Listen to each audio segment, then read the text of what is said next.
Sweet Home Alabama. Why do you love this movie? Because it's a great movie.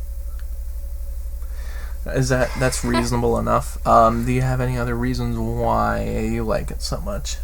And why you think we haven't watched it before? Because I know we have. Did I say we haven't watched it? I'm pretty sure we watched it at my grandma's. I don't remember watching it there, but I thought I remember watching it when we were at our friend's house. I like this movie because it makes my heart happy.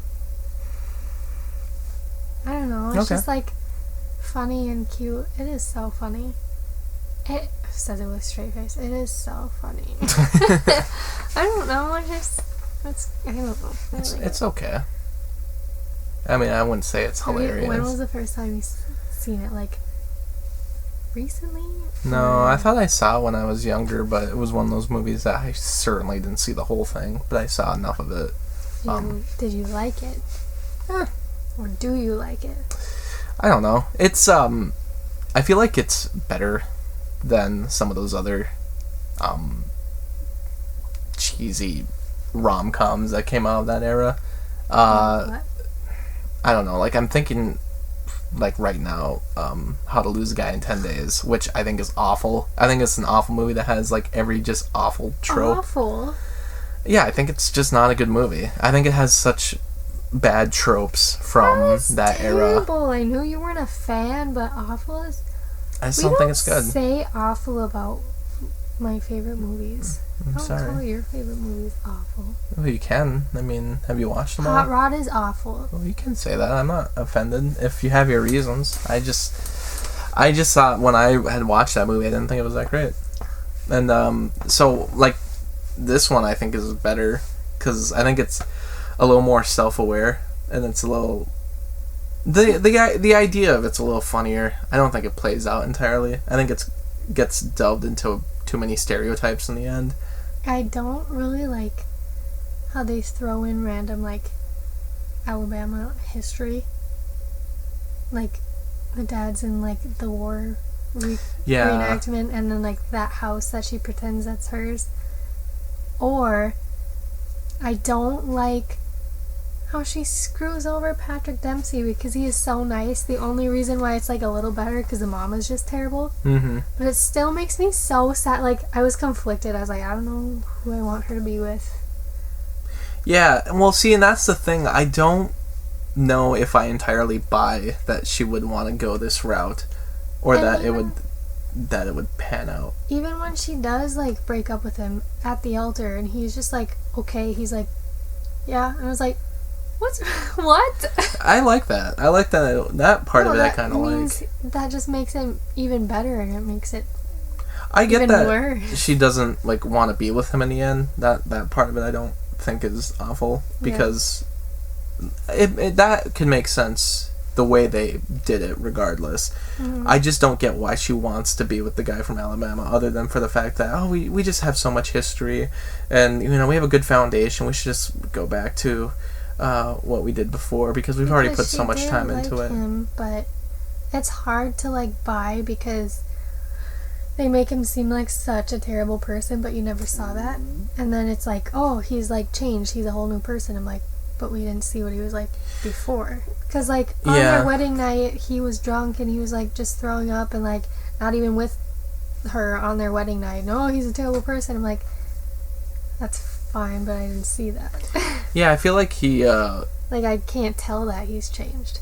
We only see for the most part just him being his like grumpy self, but kind of he knows best, especially around here, because she kind of gets a little ditzy at times, and he's like, oh, he's kind of like looking not even at the situation, just like saying things from the side and like knows what's gonna happen. So they're trying to portray him as like the slick, cool dude, but also like he's a bit gruff, and some people kind of like that gruffness. But I don't really get why they don't go into why he suddenly has money, because he started that separate business with the glass, which we find out later, but we don't, to me, I don't feel like we learn about it early enough for me to not feel like the only reason it was written that way was because we need a last second reason for her to ditch Patrick Dempsey, which was like, oh, he got his life together, so I should be with him. And I'm not saying... Or to tie in the very beginning thing.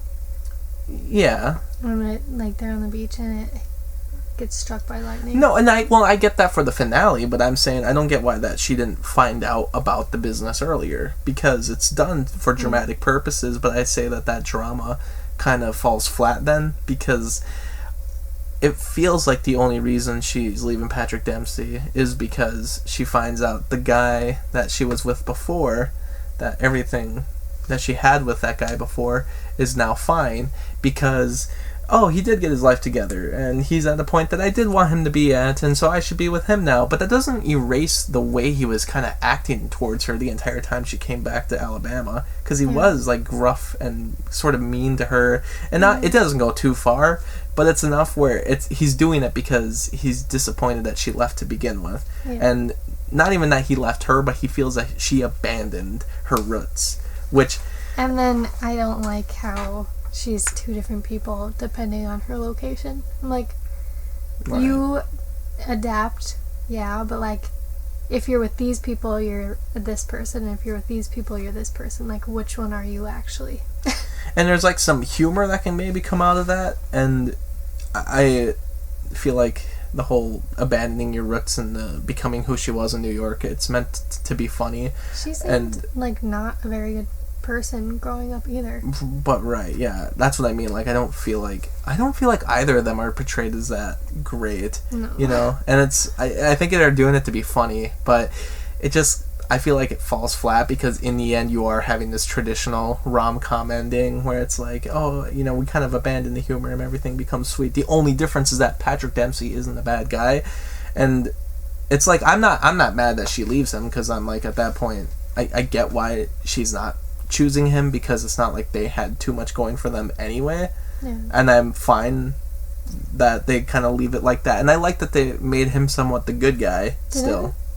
I swore they said somewhere that they were only dating for like 6 months or something. Yeah, it was quick. Yeah, so that too. So, and I guess they do kind of write the mother that way then, so they at least have some reason for us to be like, see, and it's fine, because it's not like she was any good, and I was like, I guess, but I'm like, you could have just left it as it was, because it was fine. I don't think she was horrible for leaving him last second. I just don't get why she's picking the other guy, other than because, oh, he got his life back together. I'm like, you had some other concerns, though, and I was like, wait, I don't know if we've alleviated those other concerns, because he seems kind of the same. And like you said, we don't really see all those changes. There's stuff that's funny about it. I don't know. I'm not from Alabama, obviously. And I don't know if there's like too many jokes that are funny about being in Alabama, besides some of the historical stuff that today I don't know if it even ages that well. Especially with like recreating the Civil War scenes, and you know, they're like the Confederate side, and that's like the side that her father's doing, and there's that old guy dressed up in the Confederate outfit, and there's stuff like that where it's like, it's funny because that probably does happen down there, but today I don't know if that would be as like funny for general audiences. I don't know, maybe, but I guess it depends what kind of humor you're going with it. I feel like when she's down there that it's not too much like Alabama, as much as it just feels like any kind of small town. That part seems so random to me. Oh, with the Confederate recreation? It's so quick, and the only reason it's meaningful is because that's when both of the guys meet each other. But I'm like, other than that, it's like, oh, your dad does this. Right. Yeah, and there's stuff like that where I think they're trying to make it more like Alabama, and that this is just, this is another world compared to New York.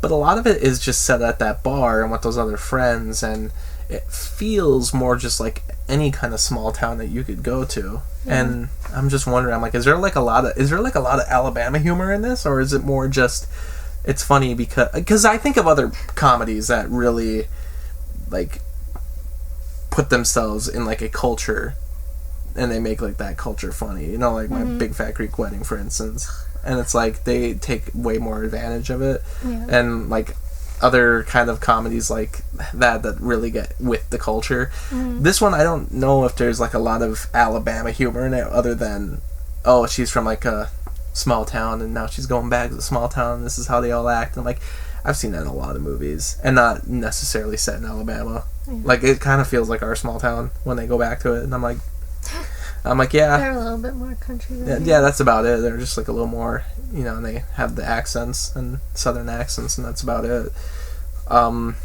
There's Do we live in Alabama? No. I would not want to live there, to be honest. There was like a few funny moments, so like, especially that, I love that when they're planning the wedding and we're gonna do it like this Saturday, and the dad's like, well, I think I can get work off. That, like, it's funny because I'm like, that's something my dad would say. That's just funny. Stuff like that makes me laugh. My mom and grandma crack up with that chair where it goes back and it like fly, because apparently we have, or they used to have a chair like that, and they like can relate. I'm like, right. Yeah, there's stuff to like probably that they're just like relating to straight up. I don't know. Like I said, I just kind of like this one better than some of those other ones that had come out in this same era. But it's not like anything too special either, I guess. I think it's funnier than, like, rom-coms are supposed to be funny, but usually they're like more romantic than funny. Yeah, they get too sappy by the end, especially. This one is like still funny. Yeah, they kept not still, like, all the way through. I mean, they don't get like very. Yeah, it doesn't get like really sappy by the end. I mean, things start wrapping up and they have those two end up together, but it's not. There definitely feels like there's more attempts at being funny and silly with it, and trying not to take the idea too seriously. The only parts that like aren't funny are like in the beginning when it's like New York and it's like kind of playing everything out. But then as soon as she gets back, then it's like funny. Right. Good old Alabama humor. That's what I mean. I guess that would be my only thing, is I wish it was a little more Alabama humor based, other than just feeling like she goes to any state that's considered a flyover state, I guess. They needed to use the song. True. That is probably, I mean, you gotta imagine that's probably, I wonder if like this was a screenplay that started out with a name and they were like, there is not a Sweet Home Minnesota song, so Is there any song that's got Minnesota in the title? I don't think so. What the? Yeah. Do you think they should make a Country Roads, Take Me Home, West Virginia movie? A movie about West Virginia. There is a movie with that takes place in West Virginia that they sing that song in. Really? I was joking. Nah, Logan Lucky they do it. Just because I saw that that song is in that movie, but it takes place in West Virginia. Fun fact: we have. I don't know what that was. We have that sign over our bed. Or in our bedroom. Which one? The quote from this movie. What's the quote? So I can kiss you anytime I want. That's from this movie? I didn't realize that. That's really cute, though. Yeah. I thought that was. I didn't realize it was from this movie. The very, very beginning. Oh, that's. She's like, why can't I want to marry you? Why you want to marry me? Yeah, he said, so I can kiss you anytime I want. Oh, I didn't realize that's what the sign was referencing. That's cute. Oh my gosh. Whoops. What do you give Sweet Home Alabama? 8.5. I think I give it 6. That hurts my heart. Ew, what do you give How to Lose a Guy in 10 Days? Probably like 3. Like, I don't like that movie. I think that movie's so bad. Ugh. That movie pretty much has everything that I hate about rom-coms. Pretty much. Like, just not good. We're not friends anymore. Oh, no. How is that going to work out? Don't even know what. Oh, that's from this movie. I didn't realize. Do you like that scene at least? Yeah.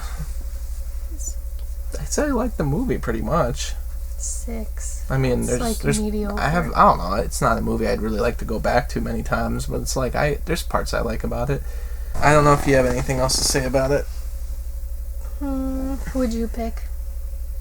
Of those two? Mm-hmm. Patrick Dempsey. Me too. I mean, the other guy, I don't know if that guy did anything else beyond make a business, and I feel like that's why she picked him, because it's like, well, yeah, at least you kind of have your life together. They didn't even sit down and address their relationship. True. Their things they need to fix. So they just got married again, and right.